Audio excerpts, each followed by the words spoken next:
한 주간의 뜨거웠던 이슈를 짚어보는 이슈 화합 시간입니다. 김철근 개혁신당 사무총장, 장윤미 전 민주당 법률위 부위원장 두 분 함께합니다. 안녕하십니까? 네, 안녕하십니까?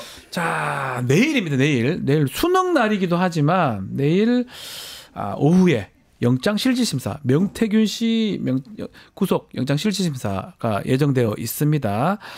청구서를 좀 보면 뭐 대의민주주의 제도를 정면으로 훼손한 사안, 또 정치활동, 자기가 국회의원 것처럼 뭐 그런 내용들이 나오고 있는데, 이제 문제는 정치자금법만 있는 것 같아요. 사실은 또 다른 공천 개입이나 이런 거 있는 것 같은데 그런 건 좀 빠져 있다는 느낌도 들고, 이 개인 범죄로 그냥 몰아가는 거 아니냐 이런 분위기가 좀 감지되는 것 같습니다. 이 구속영장 청구 어떻게 보고 계신지 우리 총장님부터요. 영장 청구를 했는데요. 네.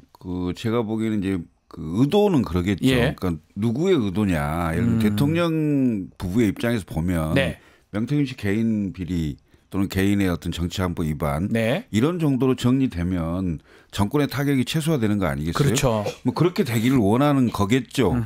근데 문제는 이 사안이 너무 많이 커졌어요. 저도 그래 보이는데요. 네, 뭐 그걸 막을 수가 있나요? 그리고 지금 그걸로만? 영장 청구서에서 나온 얘기 자체가 대의민주주의 제도를 정면으로 위반한 사안이고, 네.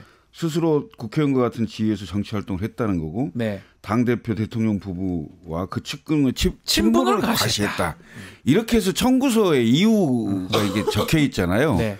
이건 정치자금법 위반하고 전혀 다른 문제거든요. 그렇죠. 네. 네. 다른 문제이기 때문에 제가 봤을 때는 누군가의 의도에 의해서 축소되거나 왜곡되거나 이렇게 끝내고 싶겠지만 그렇게 끝낼 사안은 안 된다. 너무 커졌다. 왜냐하면 이미 이건 국민적인 초관심 사항이 됐고요. 네. 그다음에 그동안 이렇게 쭉 언론에 보도된 내용들이 너무 많은 양의 내용들이 나와 있어요. 더군다나 대통령이 실제 목소리까지 나와 있는 거기 때문에 네.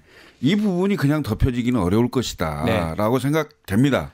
왜냐하면 모르겠어요. 혹시 검찰 조사와 그다음에 영장실질심사 그리고 재판 과정에서 정치자금법 부분을 가지고 어떻게 해결할지는 모르겠습니다. 네. 그렇지만 제가 올해 하반기와 내년 상반기에 정치적 후폭풍이 굉장히 셀 것이라고 예측을 많이 했는데 네. 그런 상황에서 혹시나 어떤 사안이 스모킹건이 생겨서 상황이 급변하는 상황이 되면 특검이 어찌됐건 받아들일 수밖에 없는 상황이 전개될 수도 있어요. 그러면 이 부분이 빠질 가능성은 별로 없습니다. 그러니까 지금 말씀대로라면 정치자금법, 뭐 정치 관련해서 돈을 받고 이거 명태균 개인적 얘기다라고 갈고 싶은데 그거를 그렇게 가기에는 너무 많은 게 나와 있고 국민들이 가만히 있지 않을 것이다. 뭐 녹음 자료만 보면 다 알 수 공천 개입이나 이런 국정농단에 가까운 거잖아요. 왜냐하면 검찰발로 확보한 증거들도 나오고 있는데요. 이를테면 명태균 씨가 뭐 전날 대통령과 주고받았던 카카오톡이 남아 있었다. 그리고 뭐 대통령 음성 파일 이랬는데 USB로 이걸 뺀 흔적이 있는데 원본을 뭐 못 하고 있다. 대통령과의 녹음, 맞습니다. 아마 음성 파일이겠죠. 이게 검찰 증거입니다. 그 코바나 콘텐츠라고 쓰여 있는 돈봉투가 또 이 사진으로 남아 있는 걸 검찰이 확보했다. 이걸 이렇게 검찰에서 확보했다는 것까지 나오는데 지금 정치자금법 위반 혐의로 영장을 청구한 건 크게 두 가지 혐의입니다. 김영선 의원이랑 세비를 반띵했다는 거예요. 그게 한 축이고 하나는 공천 장사를 일단 그 지방선거에 나올 예비 후보들한테 1억 2천씩 2억 4천을 받았다는 거예요. 그때 김영선 의원을 이제 마치 본인이 국회의원인 것처럼 이런 표현이 들어간다는 건데 여기서 멈출 수사가 아닙니다. 그렇죠. 창원지검은 근데 지금 수사팀을 11명으로 꾸렸다고 하죠. 애매한 숫자라는 그런 분석이 나오는 것 같아요. 네. 특별수사팀이라고 말도 못한다고 하는데 위에 눈치를 보느라. 박근혜 전 대통령 때는 한 40여 명으로 검사만요. 이렇게 수사를 했고 11명은 여기서 꼬리를 잘라도 애매한 증거가 불충분하고 수사를 해봤더니 안 된다라는 그런 논리로 마침표를 찍을 수도 있는 그런 인원이라는 분석이 나오는데 그러면 역풍 맞을 겁니다. 검찰은 공소청으로 전락할 거예요. 수사 똑바로 해야 될 겁니다. 자, 똑바로 말씀하셨는데 명태균 씨 목소리도 좀 주목해야 되는 게 당당합니다. 나 정치자금법만 뭐 조사받으면 되는 거 아닙니까? 피의자가 딱 직접 자기가 이런 얘기하는 거 좀 당당하지만 좀 황당하기도 하고 좀 놀랍기도 했었습니다. 좀 어이가 없죠. 예. 왜냐하면 그 국민 누구나 다 경찰 또는 검찰에 가서 수사를 받으러 가면 네. 피의자 입장에서는 굉장히 그 소극적이고 위축이 되잖아요. 네. 그런데 그걸 뛰어넘어서 마치 본인이 뭔가를 알고 그 어느 정도 수준에서 뭘 할 수 있는 것처럼 아, 나 정치한법만 조사 받으면 돼. 그러니까. 그 이상한 건 나한테 물어보지 마. 예. 뭡니까 이거? 처음 봤어요. 예? 아, 변호사도 그래 못하는데. 네. 피의자가. 더군다나 이제 예. 저는 이제 그 변호인에 대한 얘기도 한마디 안 할 수 없는데 그분을 변호사. 왜 선임을 했는지 모르겠어요. 예. 오히려 그 명태균 씨에게 도움이 될지 덕이 될지는 잘 모르겠습니다.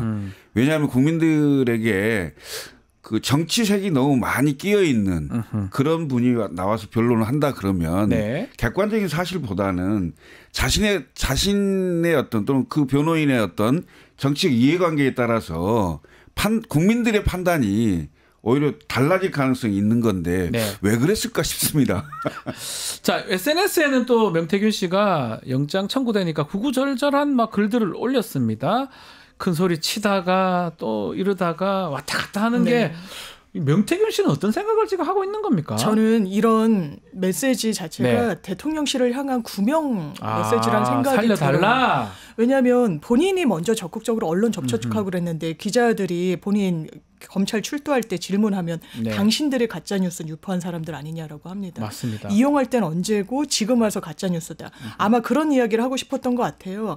아, 내가 내 발언으로 나왔던 그런 기사들 다 가짜뉴스입니다. 네. 저는 그런 의도가 아니었어요. 저는 여기서 멈추기를 원합니다. 그러면 불똥은 더 위로는 가지 않을 겁니다. 라고 이야기하고 싶었던 것 같아요. 그런데 그 당시 상황은 영장 청구가 되기 이전이었습니다. 그렇죠. 이 취재를 직접 했던 기자들 이야기를 들어보면 영장 청구가 되는 상황 그리고 발부되는 상황 본인이 구속수감되는 상황에 대한 굉장한 공포감이 좀 있다라고 네. 하더라고요. 뭐 누구나 마찬가지입니다. 똑같겠죠. 사람이 이상. 예.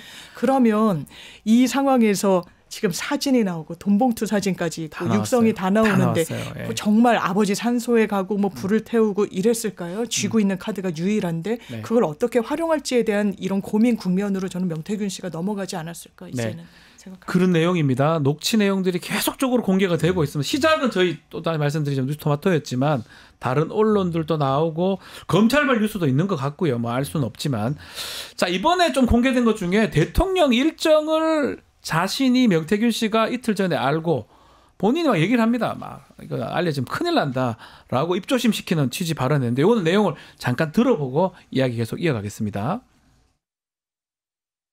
아니 내일 아침에 정보가 셀까 싶었어 내가. 네? 그 대통령 온다고 아무한테 얘기하면 안 돼요. 아, 네네네, 알겠습니다. 대통령 일정 고기되면 그것도 법이 걸려요. 그렇죠, 그렇죠. 네네. 알겠지요? 네, 알겠습니다. 뭔 말인지 알겠지요? 네네, 그러니까 알겠습니다. 그거는 오든가 말든 간에 가만히 쥐고 있으면은 나중에 네네. 되면은 네. 6, 7만 원 간다. 못 가도. 나같이 돈 빌려서 한 사람은 단발로 해갖고 일주일 만에 갚아줘야 되고. 알겠어요? 자, 대통령 일정인데요. 창원에 방문하는 건데 기자단도 하루 전에 알았어요. 아무도 모르. 뭐 당연히 대통령 경호상 비밀이 돼야 되는데 이 사람 지금 알고 막 좀 자랑하는 것 같아요. 자랑하지만 또 입조심 시키는 것도 본인도 이걸 밖으로 누설하면 큰일 난다는 걸 알았던 것 같거든요. 어떻게 봐야 됩니까? 일단 이 출처가 문제죠. 그러니까요. 이거 어디서 알았어요?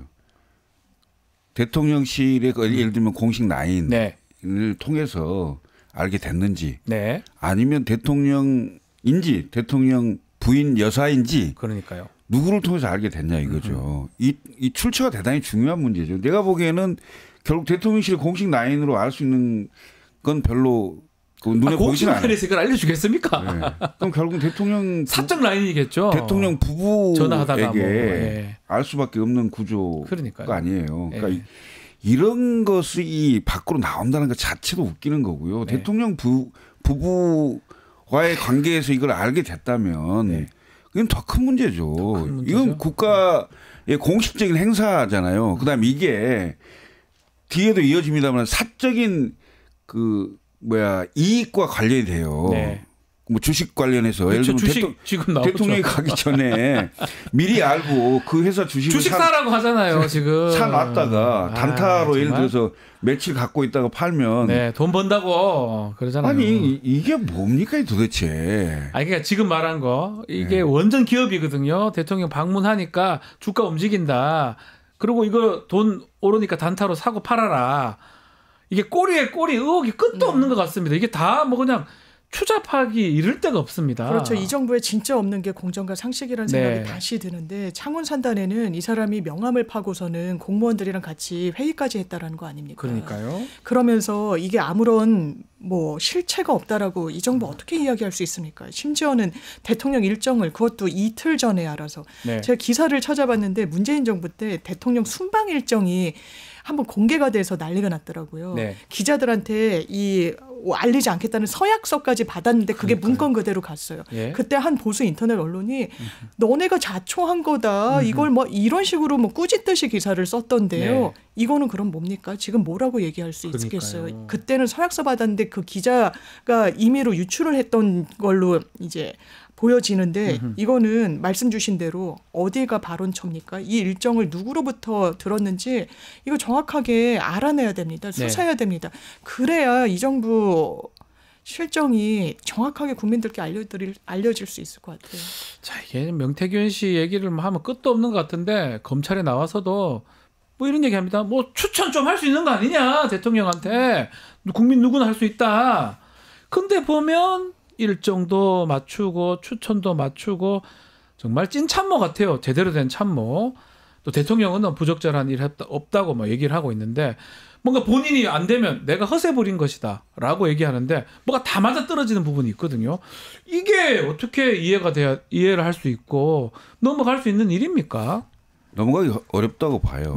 왜냐하면 지금 그 이른바 명태균 게이트로까지 얘기가 되는 이런 상황인데 모르겠습니다. 명태균 씨 개인 입장에서는 본인은 정권 창출에 엄청 기여를 했고 그다음에 본인이 할 수 있는 역할들을 열심히 했다고 생각을 할 수 있고 좀 억울하다고 하는 게 있을 수 있겠죠. 본인 스스로. 그러니까 그런 차원에서 이제 때로는 협박을 때로는 뭐 회유를 이렇게 하면서 자기가 가지고 있다는 걸 가지고 이렇게 쭉 뭐 때로는 이 언론에 때로는 저 언론에 이렇게 하면서 내용을 공개하는 상황까지 왔었잖아요. 근데 이게 본인의 의도대로 잘 흘러가지가 않은 거잖아요. 결과적으로는. 그리고 결국 이제 구속 영장이 청구되는 이런 상황까지 처해 있는 거잖아요. 그러니까 완전 궁지에 몰려 가는 상황이라고 보여지거든요. 근데 아직까지 제가 보기에는 가지고 있는 건 있다고 봐요. 아, 있다. 본인이 그 자기 휴대폰이 나의 변호사다 이런 얘기도 했었거든요. 뭔가를 가지고 있을 거라고 봅니다. 아직 최종적으로 결정적인 뭔가는 가지고 있는데 그걸 예를 들어서 공개하는 순간 공멸이 될 수 있다고 생각할 수도 있겠죠. 그렇기 때문에 그건 들고 있을 거라고 보여지는데 제가 봤을 때는 그건 대통령실은 뭘 갖고 있는지 아직도 모를 겁니다. 그럼 검찰 수사 결과 밝혀지지 않는 거에 있을 수도 있어요. 그럼 제일 답답한 쪽이 명태균 씨도 아니겠네요. 대통령실이 제일 답답할 것 같다는 생각 들거든요. 답답하겠죠. 검찰이 또 어떻게 나올지도 이제 말을 들을지 안 들을지 이런 것도 생각하지 않을까요? 완전히 지금 이 정부의 사활을 명태균 씨 정확하게는 명태균 씨의 핸드폰이 들고 있는 것 같은데요. 이거를 다 캐치 못했을까? 이 사람은 싹 다 녹음을 한 사람입니다. 기본적으로. 심지어 유의미하다고 생각하는 건 별도의 파일까지 만들어 놓을 정도였어요. 거잖아요. 대통령. 거기에 김건희 여사 육성이 전혀 없을 거라고. 왜냐하면 본인도 윤석열 대통령보다는 김건희 여사가 더 붙어 있다라는 게 이 변명의 취지인데 어떻게 장담할 수 있습니까? 그러니까 나라가 뒤집힐 거다. 한 달이면 하야되고 탄핵됐는데 감당할 수 있겠느냐라는 말이 처음에는 그냥 허풍인가라고 했지만 지금 이 맞춰져가는 퍼즐의 내용들을 보면 일단 논리적 정합성이 있고요. 한 줄로 깨어지는 일관성이 있어요. 그러면 이걸 어떻게 허풍이라고 단정하고 넘어갈 겁니까? 본인은 이제 아마 좀 꼬리 자르기 아니면 또 대통령실이나 명태균의 어떤 행위로 허세로 이렇게 마무리를 지고 싶을 것 같은데 문제는 지금 말씀처럼 여러 드러나는 게 그렇게 마무리가 안 될 것 같아요.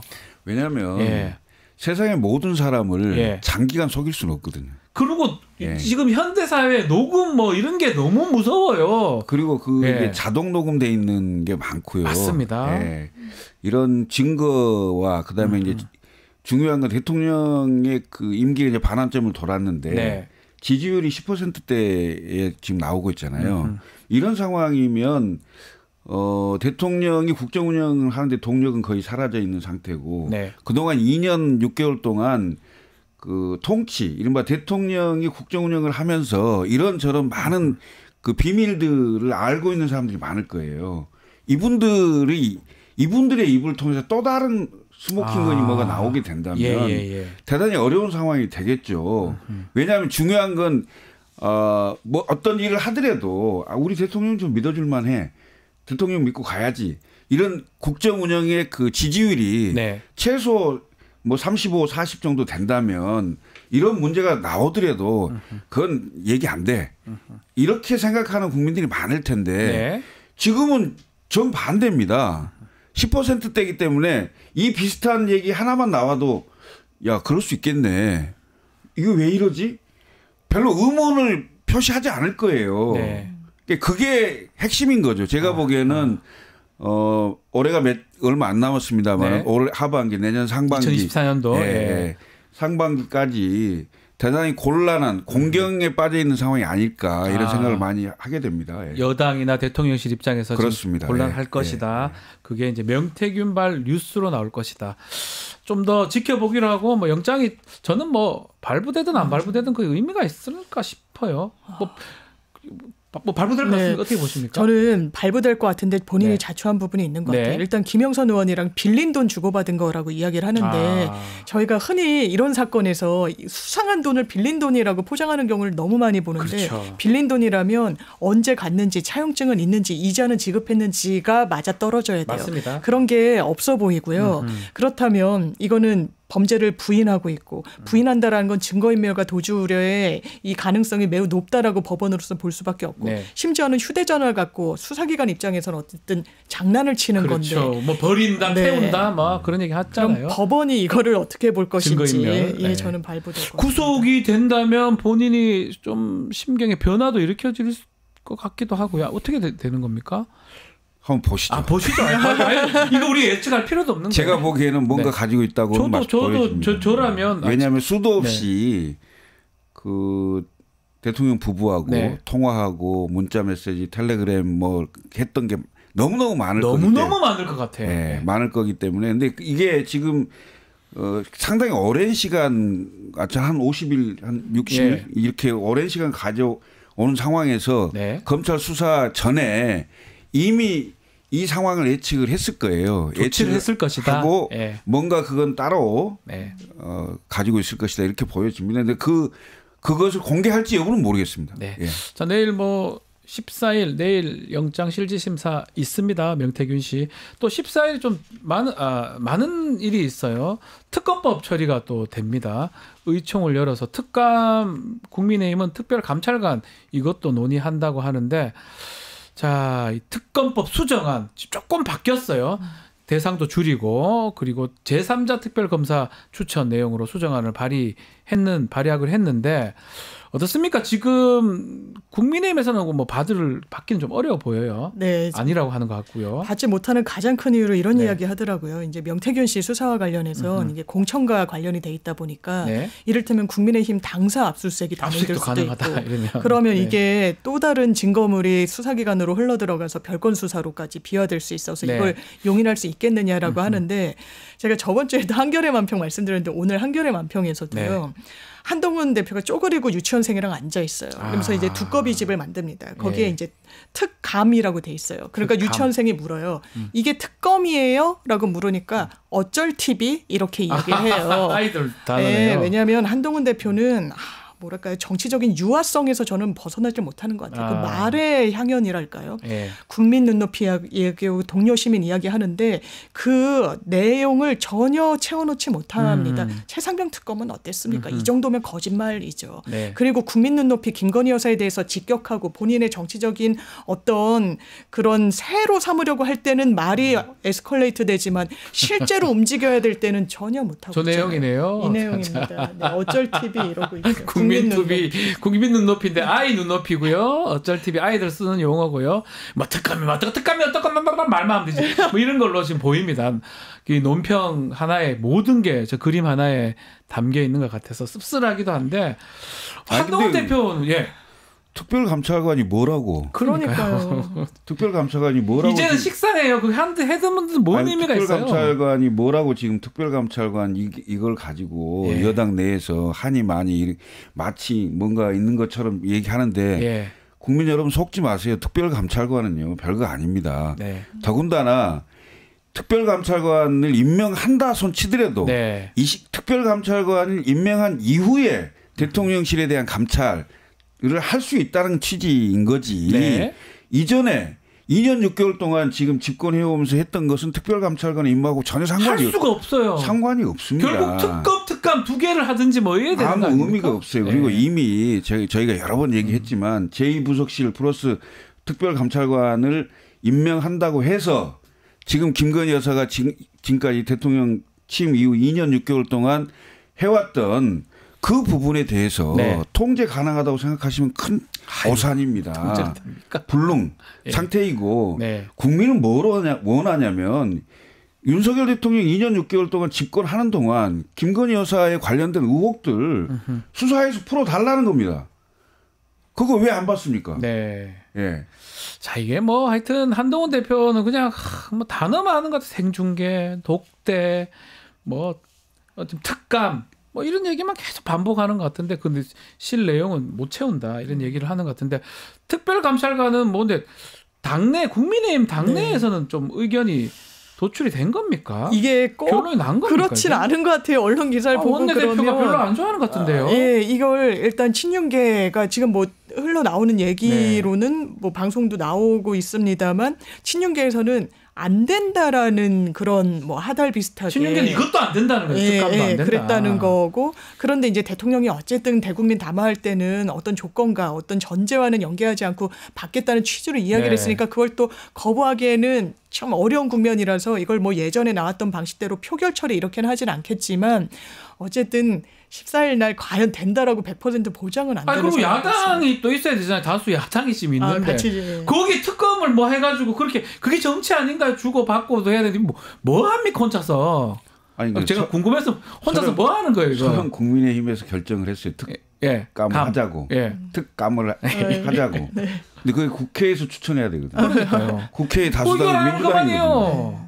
의미가 없는 뭐 하는 짓이에요? 제가 묻는 거예요. 그래서. 의미가 없는 논쟁으로 자꾸 이렇게 그 국민적 관심을 끌어서 그걸 좀 넘겨보려고 물타기 이른바 이게 정치적 용어로는 물타기인데 물타기다. 물타기 해보려고 하는데 물이 안 타지거든요. 지금 특검이 불가피한 상황이에요. 그러니까 저도 제 개인 페이스북에 글을 썼습니다만 이런 상황이 되면 국민들이 생각하는 것보다 적어도 반발짝을 더 크게 더 먼저 그 대통령께서 던져야 됩니다. 예를 들면 이런 상황은 비상시국으로 생각을 하고 제가 가지고 있던 예를 들면 그 권한의 일부를 전부 다 던지겠다 하면서 예를 들면 내각 총사퇴, 거국 중립내각 야당이 예를 들면 기억나지만 박근혜 전 대통령 그렇게 하려고 했었어요. 그 상황이 안 맞았다고 했지만 자 그때는 하야 비슷한 얘기도 무슨 얘기냐면 박근혜 대통령도 결국은 민심에 밀려서 반발짝 뒤에 한 발짝 뒤에 따라가면서 얘기를 하기 때문에 안 되는 거예요. 안 됐던 거죠. 지금도 마찬가지입니다. 지금도 뭔가 선 조치를 하려면 앞장서서 먼저 던져야 됩니다. 그러니까 예를 들면 저는 이제 페이스북에 딱 네 가지를 썼는데 내각 총사퇴 거국 중립내각 김건희 특검 수용 임기 단축 개헌. 그러면 해결돼요. 이러면 국민들이 박수 칩니다. 4개 중에 막 한두 개만 제대로 해도 사실은 지금 상황을 조금 타개할 수 있는 그건데 4개 중에 하나도 못 하는 상황이니까 사실은 좀 어려워 보이기도 하고 그 중심이 대통령이 되든 뭐 한동훈 대표가 되든 여당에서 좀 끌어줘야 되는데 지금 여당은 지금 질이 멸렬한 상황 아닙니까? 그렇죠. 아마 안 될 거예요. 왜냐하면 대통령이 본인의 인식 드러냈으니까요. 지금 그렇게 시급한 상황이 아닌 것 같아요. 왜냐하면 고개는 숙였지만 사과받지 못했다는 게 중앙일보 그 제목이었는데 그러니까요. 이건 사과받지 못한 거예요. 그럼 현실 인식을 어떻게 하고 있느냐. 아우 당연히 대통령으로서 할 수 있는 일인데 영부인 같이 선거 도왔던 인물인데 이 정도 말도 못하냐라는 거였어요. 요약하면 바뀔 필요가 없다라는 거죠. 바꾸자는 요구도 수용할 필요가 없다라는 인식을 온 국민한테 드러냈기 때문에 기대치도 없는 겁니다. 이러면 국정 운영 못할 거예요. 4대 개혁 추진한다고 말하는데 지금 자화자찬하는데 오늘 조선일보인가요? 네. 사설에서도 그렇게 경제 지표 자화자찬하더니 경제 성장률 전망치가 뚝 떨어진 거예요. 엉망입니다. 예. 지금 경제 왜 트럼프가 됐습니까? 예. 경제를 제대로 못 살렸다는 조 바이든 정부에 대한 비토가 있었던 거잖아요. 이 정부 정치도 망가뜨렸지만 경제까지 이거 어떻게 할 겁니까? 거기에 대한 어떠한 보관도 없으면서 무능력하다. 이제는 국민들이 그러니까 심판 얘기가 나오는 것 같습니다. 거짓말에 무능력. 근데 아마 이것만 바라보는 것 같습니다. 금요일 또 8월 25일 날 있을 이재명 대표에 대한 선고 이것만 계속 쳐다보고 있는 것 같다는 생각이 드는데 그래서 이 질문 한번 드려보겠습니다. 1심 선고 지금 앞두고 있는데 야권의 이제 비명계 이른바 비명계 정치인들 움직이는 모습도 보이는데요. 이낙연 총리가 이런 얘기를 합니다. 윤석열 대통령하고 이재명 대표 둘 다 아까 악이 서로를 돕고 있다 이렇게 비판을 했고요. 또 김동연 지사하고 김경수 전 지사도 독일에서 두 분 만남이 있었다고 보도가 있었죠. 이 움직임 우리 사무총장님부터 먼저 좀 짚어주십시오. 이게 그 여야를 보면 이렇게 네. 이른바 적대적 공생관계라고 하잖아요. 적대적 공생관계요. 서로 간에 그 거울 보고 반사하는 거잖아요. 네. 그리고 내가 잘하려고 하는 것보다는 남이 못하게 되는 것을 원하는 이런 네. 구조의 정치. 이건 반드시 국민들에게 해가 되는 거기 때문에 정리를 해야 될 정치입니다. 근데 네. 지금 이제 야권 보면 민주당이 이제 그 절대적인 다수 의석을 갖고 있잖아요. 더군다나 이재명 대표의 그립감은 계속 세게 가져갈 수밖에 없는 구도. 예. 왜? 심지어는 옥중 출마 얘기까지 나올 정도니까 그렇게까지라도 해서 뭔가 해보려고 하겠죠. 그렇지만 야권에 대한 국민들의 시선도 여전히 똑같이 보일 겁니다. 네. 왜? 대한민국 국민은 민주주의를 위해 싸워왔지 이재명을 위해 싸운 게 아닙니다. 예. 그래서 윤석열 대통령이 혹시 비판받고 그 잘못된 지점이 있는 걸 당연히 비판받고 지적을 받아야 되겠죠. 그렇지만 민주당에도 똑같은 잣대가 그 있어야 된다라고 네. 저는 보여집니다. 예. 그런 움직이는 것이다. 좀 마지막으로 정리 좀 해주시면 좋을 것 같습니다. 저는 이낙연 전 네. 총리 이 시점에 등판하는 거 대단히 이런 워딩을 갖고 하는 거 좀 동의하기 어렵습니다. 네. 악과 악이 서로를 돕고 있다라고 자당해서 이야기해서 본인이 얻는 정치적 이득이 무엇이라고 판단하는 것인지 좀 묻고 싶고요. 이 수사가 모르겠습니다. 본인은 악이라고 확신하는지 모르겠습니다만 정치적인 기소가 아니라고 어떻게 확신할 수 있습니까? 이 부분과 관련해서 김건희 여사 한 번도 압수수색하지 않았습니다. 지금 뭐 경기도 법인카드 갖고는 130곳인가요? 압수수색을 했다라는 거죠. 이게 누가 악인지에 대한 정확하게 상황인식이 없기 때문에 민주당에서도 외면받게 된 게 아닌가라는 생각이 들고 김동연 지사, 김경수 지사 아마 저는 이재명 대표의 체제가 되게 공공이 되고 있다는 데는 공감이 됩니다만 이 만남 자체가 되게 정치적으로 확대 해석되는 걸 또 이 내부에서도 상당히 경계하더라고요. 근데 이런 와중에 뭐 김부겸 전 총리나 김경수 전 지사도 입국 일자는 좀 뒤로 미루고 있다라고 해서 정치적 해석이 나오고 있는데 일단 민주당은 지금 외부 환경이 너무 엄혹하기 때문에 단일 대우를 구축하지 않을 도리가 없는 상황인 것 그렇죠. 같습니다. 내부 분란보다는 지금 집권 여당 쪽으로 아마 하는 게 아니냐 그렇게 짚어주셨습니다. 자, 오늘 이슈합은 여기서 마무리해야 될 것 같습니다. 김철근, 장윤미 두 분 감사합니다. 고맙습니다. 예, 감사합니다.